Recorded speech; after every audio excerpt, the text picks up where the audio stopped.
नमस्कार, मैं विमल कुमार प्रभाकर आज काशी हिंदू विश्वविद्यालय में बैठे हुए हैं। मेरे साथ में बड़े भाई लवकेश कुमार अंचल बैठे हुए हैं। लवकेश कुमार अंचल जी 2013 में काशी हिंदू विश्वविद्यालय से हिंदी साहित्य में एमए किया। आज काफ़ी दिनों के बाद बनारस आना हुआ है।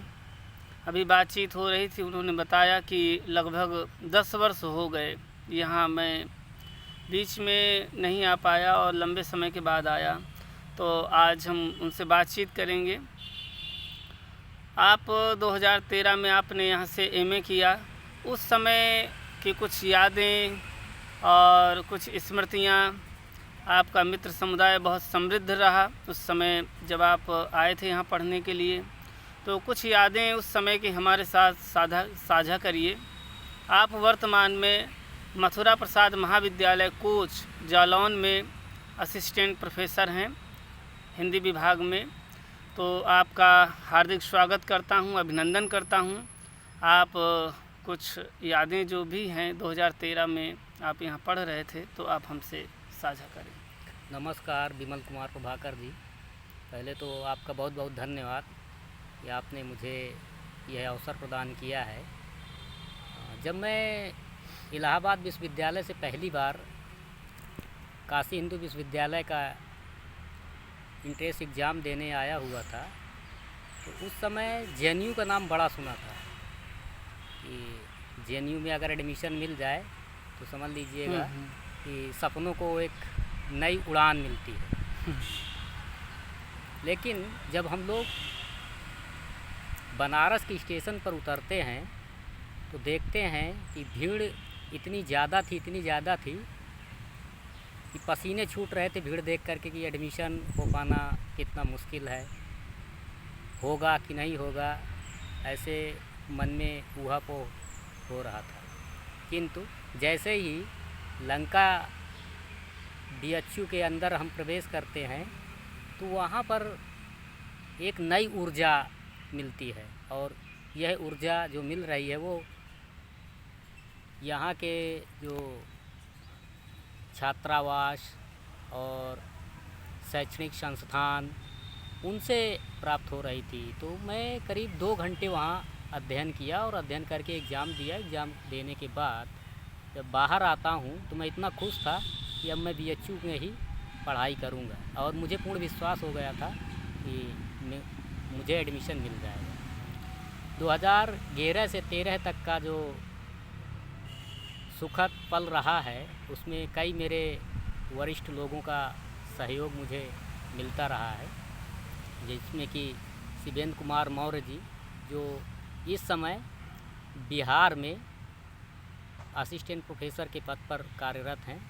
उन्होंने भी बहुत संघर्ष किया है, और संघर्ष के साथ साथ हम दोनों हमेशा एक दूसरे के सुख दुख का जो पल होता है उसको याद करते थे, पूछते थे, और ये उन्हीं की देन है कि आज मैं यहाँ तक पहुँचा हूँ। 2013 से लेकर के अब तक जो मैं देख रहा हूँ कि बनारस में इतना बदलाव आया है, और वो बदलाव चाहे संस्कृति में हो या शिक्षा के क्षेत्र में हो।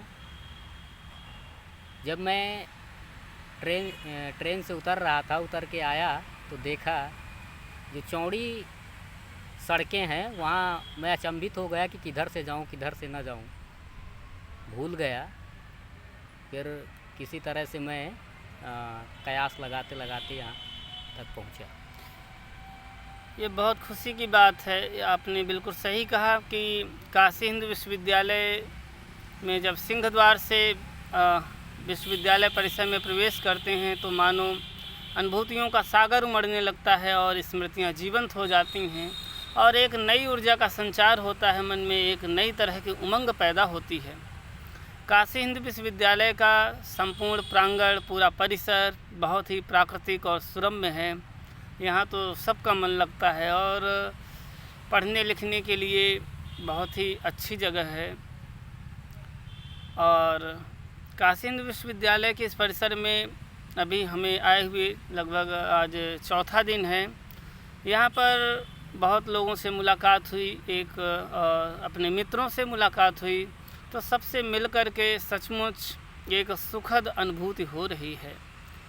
तो और क्या कहना चाहेंगे आज? और क्या, यही कि बहुत दिनों बाद आया हूँ, तो जो भी मेरे मित्र हैं उन लोगों से और जो गुरुजन हैं, वैसे कई गुरुजनों से तो मुलाकात हो चुकी है, और मैं अभी भी चाहता हूँ कि जो भी 1-2 दिन अगर मुझे यहाँ मिलते हैं तो जितना ज़्यादा से ज़्यादा हो सके मैं उन लोगों से मुलाकात कर सकूँ, तो मेरे लिए बहुत ही अच्छा रहेगा। बीएचयू का यही तो एक वातावरण है जो अनायास ही सबको अपनी ओर आकर्षित किए रहता है। मैं भले ही बुंदेलखंड की धरती पर अपना कार्य कर रहा हूँ, किंतु जो एक सुखद पल है वो बीएचयू में ही मिलता है आकर के। इसलिए मैं हमेशा, मेरी जहन में बीएचयू और यहाँ के घाट, मंदिर, ये सब मेरे जहन में बसे हुए हैं। दिल ही नहीं करता कि मैं यहाँ से जाऊँ, मन करता है बस यहीं का होकर के रह जाऊँ। काशी हिंदू विश्वविद्यालय में जब भी आते हैं तो यहाँ से एक नई ताजगी, नई ऊर्जा लेकर के हम जाते हैं। अभी तो बिरला छात्रावास में बैठे हैं और हिंदी विभाग में बहुत सारे साथियों से मुलाकात हुई, और बनारस आ जाओ तो फिर यहाँ से जाने का मन नहीं करता है। बनारस में सचमुच बहुत ही अच्छा लगता है, यहाँ का वातावरण, यहाँ का रहन सहन।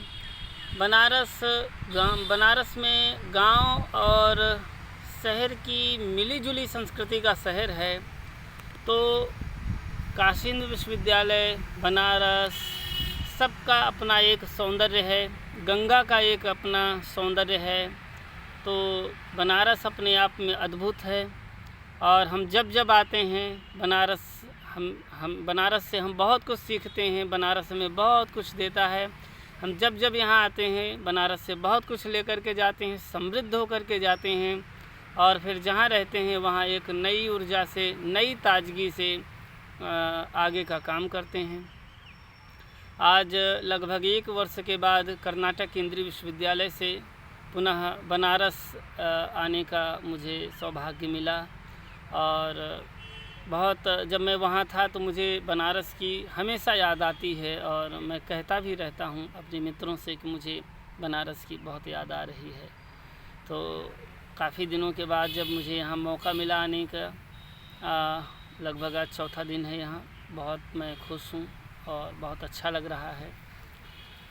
साथ में लोकेश भैया हैं। हम दोनों लोग कई दिनों से पैदल चल के कई जगहों पर गए और भ्रमण किया, बहुत ही अच्छा लग रहा है।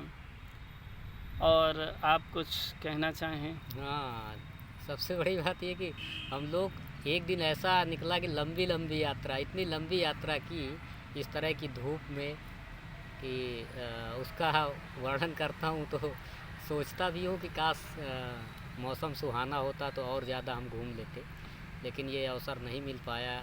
धूप अपनी तेज़ी से चमक रही है,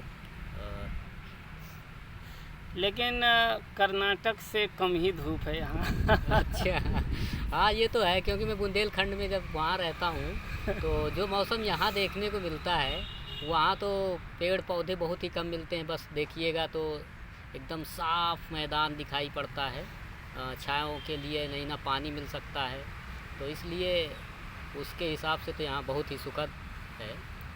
हाँ, ये गर्मी का मौसम ज़रूर है, लेकिन सुविधाएं इतनी ज़्यादा हैं। कैंपस तो पूरा हरा भरा है, हरियाली है चारों तरफ, और पेड़ पौधे हैं, उनकी सुखद छाया में हम सब। बीच बीच में अगर भूख लगती है तो आम भी खाने को मिल जाते हैं, और इस समय तो पानी आम पीते की हैं तो बहार मस्त ही है। है। मेरे हिस्से का भी आम लोकेश भैया इस समय खा रहे हैं।